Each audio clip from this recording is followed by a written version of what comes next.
Hello दोस्तों, आइए BPSC TR 3 के से संबंधित कुछ क्वेश्चन देखते हैं। बीपीएससी टीआर 3 से संबंधित कुछ फर्स्ट क्वेश्चन क्या कह रहा है क्या कि 3/4 और 3/8 के बीच एक परिमेय संख्या लिखिए।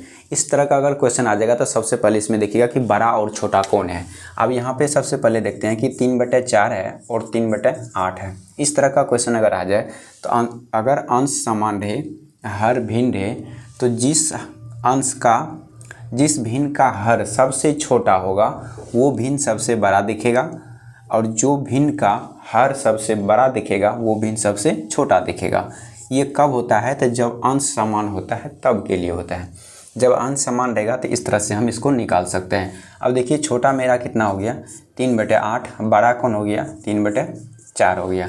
अब इससे रिलेटिव अगर वैल्यू लाते हैं, इसका अगर रिलेटिव कर लेते हैं तो 3/8, तो 3/8 का वैल्यू कितना हो जाएगा? दशमलव में हम इसका मान निकाल लेते हैं तो एक जीरो देंगे, 8 तिया 24, 0.3, फिर 6 हो जाएगा, 8 सतह 56, यानी कि 0.37 ये बन जाएगा।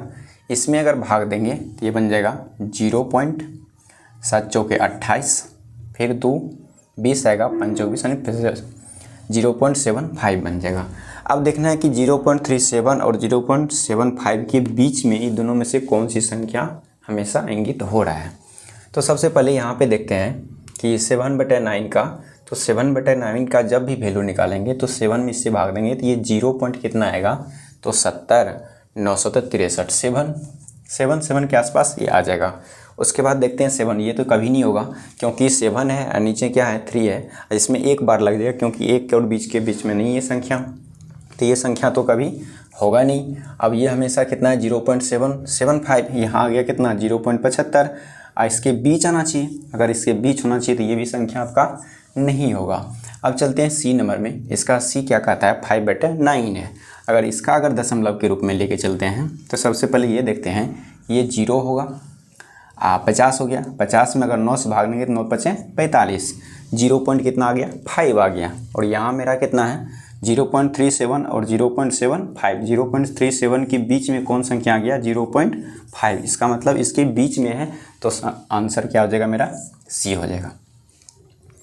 और एक चीज़ देखते हैं इसका थोड़ा सा बेसिक कि परिमेय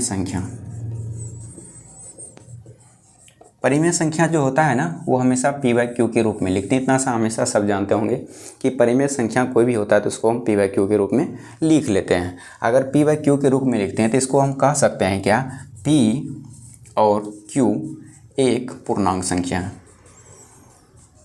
ठीक है, p और q जो होता है क्या होता है, एक पूर्णांक संख्या होता है। अब देखिए, पूर्णांक संख्या के लिए हम अगर ग्राफ बनाते हैं तो सबसे पहले क्या होता है पूर्णांक संख्या का ग्राफ, तो इसमें हमेशा नेगेटिव पॉजिटिव दोनों आ जाता है। अब पूर्णांक संख्या के लिए अगर हम खींच लेते हैं तो मूल बिंदु मेरा क्या होगा 0, इसको मानेंगे 1, इसको 2, इसको 3, अगर इधर आएगा तो -1, -2, -3।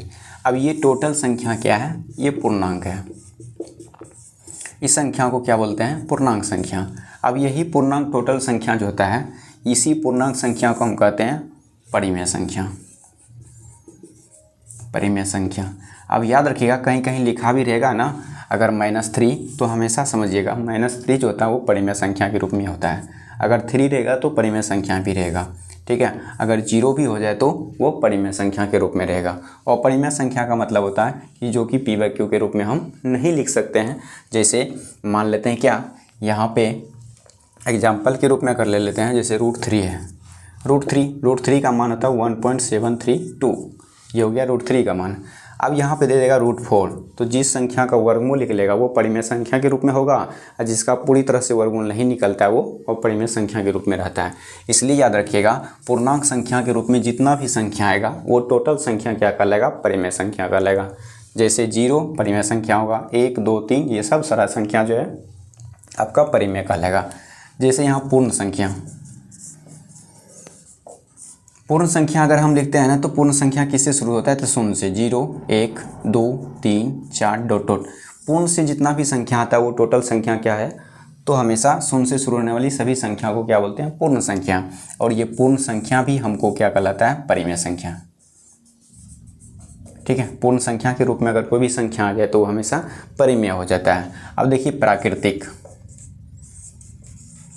अब प्राकृतिक संख्या के रूप में जब भी संख्या अगर लिखते हैं तो प्राकृतिक संख्या में टोटल संख्या गिनती की जितना भी संख्या आता है 1 2 3 4 डॉट डॉट गिनती की सभी संख्या जितना भी है वो टोटल संख्या क्या कहलाता है, तो प्राकृतिक संख्या कहलाता है। और ये प्राकृतिक संख्या को भी हम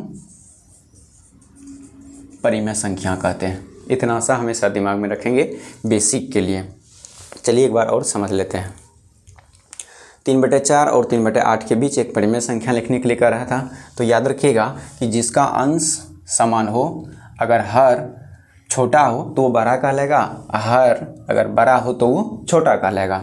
अब ये दोनों के बीच का हमेशा दशमलव भाग निकाल लेते हैं, इसके बीच का दशमलव भाग निकाल लेते हैं, उसके बाद इससे तुलना करते हैं कि दोनों के बीच में कौन सी संख्या आ जाता है, तो वही इसका क्या होगा, परिमेय संख्या हो जाएगा।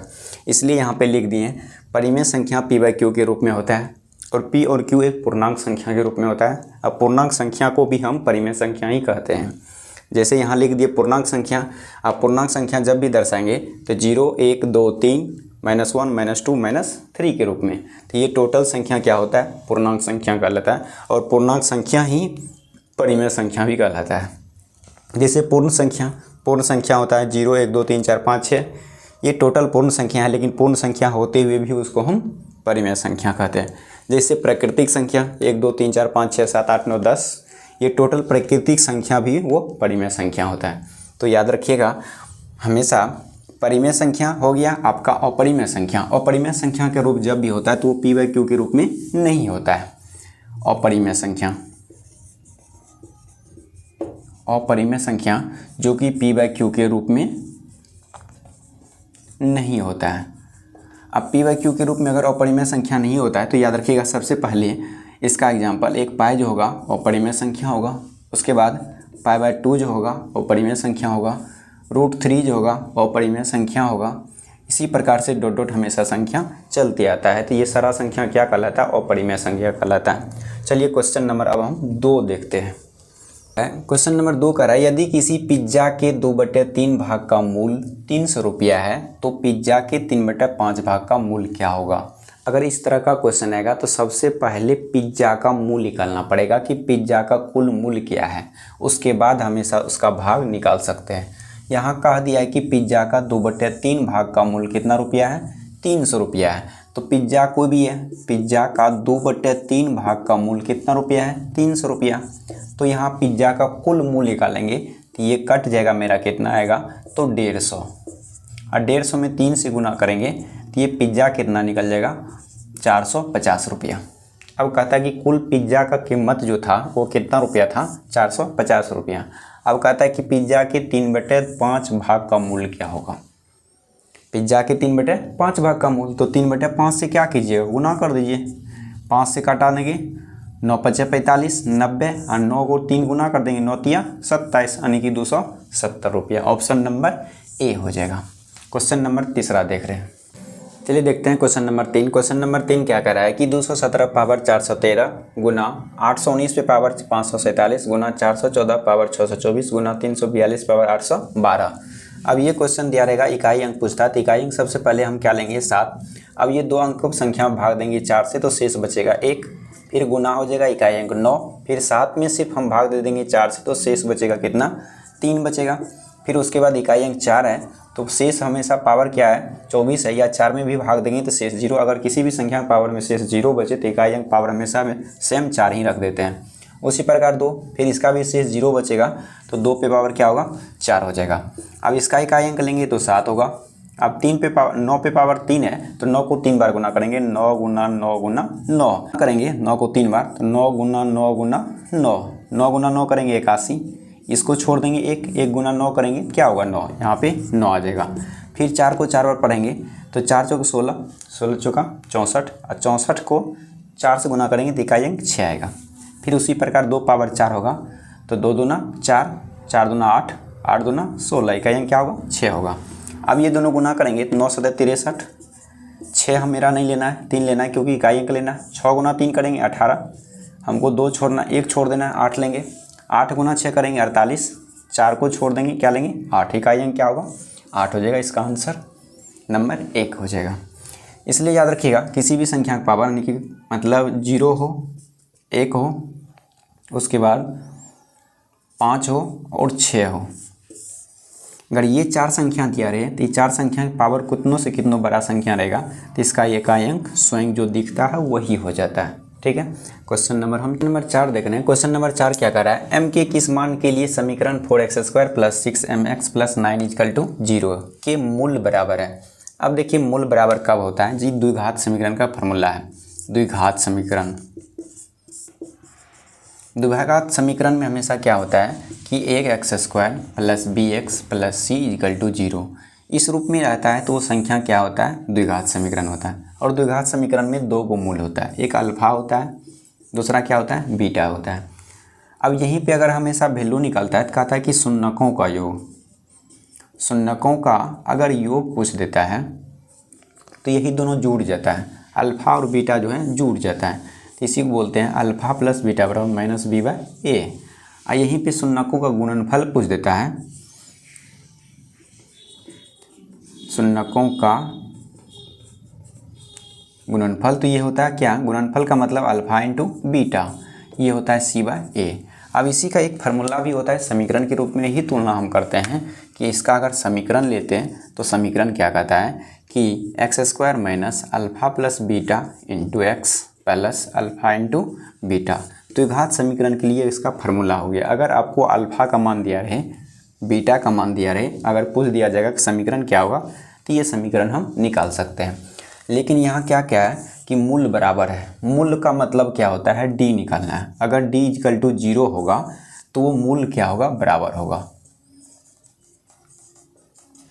ठीक है, मूल बराबर होगा। तो मूल बराबर करने के लिए हमेशा सबसे पहले क्या करना पड़ता है, d का मान निकालना पड़ता है। चलिए देखिए d का मान हम किस तरह से निकाल लेते हैं। d का मान निकालने के लिए सबसे पहले मेरा समीकरण दिया हुआ है क्या, 4x² + 6mx + 9 = 0। और d बराबर हमेशा फार्मूला जब भी होता है तो ये होता है b² - 4ac। ये हमेशा दिमाग में रखिएगा कि d बराबर b² - 4ac। जब 4ac होता है तो ये हमेशा d = क्या हो गया, 0। जब 0 कब होता है, जब मूल वास्तविक और बराबर हो। मूल जो है वास्तविक और बराबर हो। मूल वास्तविक और बराबर हो तो इस फार्मूला पे ले जाएंगे तो a का मान जो है ये कहलाएगा, b का मान जो है ये कहलाएगा और c का मान ये कहलाएगा।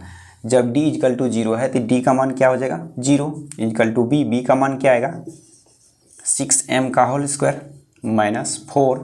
a का मान 4 आएगा, b का मान 9 आएगा। अब इसका स्क्वायर करेंगे तो ये बन जाएगा कितना, 36m² - 4 × 9। अब यहाँ गुना कर भी सकते हैं, नहीं करेंगे तो भी ठीक है, कोई दिक्कत नहीं। ये टोटल संख्या को उठा के हम इधर ला लेंगे, तो टोटल को लाएंगे उठा के तो 4 × 4 × 9 = 36m² होगा। अब 9 से कटेगा 4 बार में, ये 4 से 4 खत्म हो गया, बच क्या गया मेरे पास, m। मेरा वैल्यू क्या बच गया, m। अब m² का मान हम आराम से निकाल सकते हैं। अब देखिए m का मान निकालने के लिए m² बराबर क्या दिखा, 4। तो m का मान क्या होगा, √4। प्लस माइनस में इसका मतलब प्लस और माइनस दोनों में आंसर आएगा। m का मान क्या हो सकता है, a भी हो सकता है और b भी हो सकता है, इसलिए इसका आंसर क्या होगा, 1 से अधिक, यानी कि d नंबर इसका आंसर हो जाएगा। क्वेश्चन नंबर 5 क्या कर रहा है, यदि एक दुकानदार को 350 टॉपिक 150 रुपया में बेचने पर 25% की हानि होती है, यदि वह 35% का लाभ प्राप्त हो तो 81 रुपया में कितनी टॉपिक बेचनी चाहिए। इस सब टाइप का क्वेश्चन हमेशा देखिएगा बहुत शॉर्ट में बन जाता है। अब बहुत शॉर्ट की आप कम से कम 20 से 25 सेकंड में सब क्वेश्चन का आंसर आराम से दे सकते हैं। सबसे पहले देखिए टॉपिक 350 टॉपिक है और 150 रुपया है, तो याद रखिएगा इस सब टाइप का क्वेश्चन हमेशा रुपया हमेशा होता है, ऊपर वस्तु नीचे। कितना रुपया, 150 रुपया। क्या कर रहा है, सबसे पहले SP मतलब विक्रय मूल्य, SP का मतलब होता है विक्रय मूल्य यानी सेलिंग प्राइस। अब SP कहता है बेचता है, तो रुपया मेरा कितना हो गया, 150। 150 रुपया ऊपर जाएगा, वस्तु कितना, 350। ये जो है इसका विक्रय मूल्य है। अब कहता है कि 25% क्या होता है, हानि होता है। अगर कोई वस्तु का विक्रय मूल्य मालूम रहता है तो हानि अगर मालूम है तो हमेशा सबसे पहले क्या निकालते हैं, क्रय मूल्य निकालते हैं। अब देखिए क्रय मूल्य निकालने के लिए हमेशा क्या करेंगे, 25% लाभ होता है तो 125% खत्म करते हैं तो बटे कितना, 100। ये हमेशा हाँ लाभ के लिए होता है, अगर हानि कहेगा तो हम क्या करेंगे 75/100 करेंगे, क्योंकि 25% का क्या हो रहा है, हानि हो रहा है। अगर यही संख्या होता है तो इसका हमेशा क्रय मूल्य निकालने के लिए वेब वैल्यू उल्टा गुना होता है। क्या होता है, उल्टा। तो 100 ऊपर चल जाएगा, 25, 75 क्या होगा, नीचे आ जाएगा। अब देखिए 100 ऊपर चल गया, 75 क्या आ गया, नीचे आ गया। तो ये क्या बन गया, ये टोटल संख्या क्या दिखेगा मेरा, CP दिखेगा। समझ गए। अब इसका जो भी वैल्यू निकलेगा वो क्या दिखेगा, CP दिखेगा। फिर कहता है कि 35% लाभ प्राप्त करते हैं। करने के लिए आप 35% लाभ प्राप्त करेंगे, इसका मतलब हमको क्रय मूल्य मालूम है तो 35% लाभ लेंगे तो सीधा गुना करेंगे, 135/100 करेंगे गुना। अब ये देखिए जो SP था वही SP फिर से बन गया ये मेरा, इसलिए 100 से 100 क्या होगा, कट जाएगा। 0 से 0 कट गया, 15 से कट गया, 15 पचे 75, 5 बार में 5 से कट जाएगा, 5 दूना 10, 7 बचा 35 यानी कि 27 बार में। अब ये संख्या नहीं कटेगा। तो अब यहाँ पे हमेशा देखिएगा SP निकल गया, फिर से कितना, ये SP1 हो गया तो SP2 हो गया, इतना ऊपर 27 नीचे 35। अभी जस्ट बताए कि ऊपर वाला वस्तु जो होता है वो रुपया कहलाता है, ऊपर जो होता है वो रुपया कहलाता है, नीचे क्या होता है, वस्तु कहलाता है। ये वस्तु हो गया, ये आपका रुपया हो गया। अब यहाँ कह सकते हैं कि 27 रुपया में आपको कितना वस्तु मिला, 35। अगर 27 रुपया में 35 वस्तु मिला तो एक रुपया में कितना वस्तु मिलेगा, इसलिए यहाँ कह दिया कि 81 रुपया में कितना वस्तु मिलेगा। तो रुपया बराबर रुपया करेंगे, अगर वस्तु रहता तो वस्तु बराबर वस्तु करते हैं, तो इसलिए डायरेक्ट यहाँ कह सकते हैं कि 1/81। ठीक है, 27 से कटा देंगे, 27 दिया 81। अब वैल्यू ऊपर हो गया 1, नीचे 27, 35 दिया कितना, 105, यानी ऊपर का वस्तु रुपया। तो यहाँ कहता है 81 रुपया में कितनी वस्तु, तो ये 81 के रूप में आ गया, तो वस्तु कितना चाहिए, 105। ये हो गया 1/, यानी कि ऊपर वाला रुपया नीचे वाला वस्तु, 105 वस्तु। अगर ये चीज़ नहीं कर सकते हैं तो सीधा यहाँ कह सकते हैं कि 27 रुपया, ठीक है, जैसे 27 रुपया में कितना वस्तु, 35 वस्तु 1 रुपया में, तो हम कह सकते हैं 35, यानी कि 27 रुपया में कितना वस्तु, 35 वस्तु। 1 रुपया में कितना वस्तु, 35 बटे कितना, 27। तो कितना रुपया में, 81 रुपया में, तो 35 बटे 27 गुना कितना, 81, कट जाएगा 3 बार में, 35 दिया कितना आएगा, 105। इस तरह से भी हम आंसर दे सकते हैं ऑप्शन नंबर 1 में। ये आपका वैल्यू बन गया। या यहीं पे आप गुना भी कर सकते हैं, अगर यहाँ नहीं ले जाइएगा तो डायरेक्ट गुना कर दीजिएगा, 1/, कितना, तो मेरा निकल गया था 81। 27 दिया 81, 35 दिया 105। अब जो नियम लगाना है वो आप लगा सकते हैं। इसलिए हमेशा देखिएगा इस टाइप का क्वेश्चन जो भी आएगा इस तरह से हम बना सकते हैं।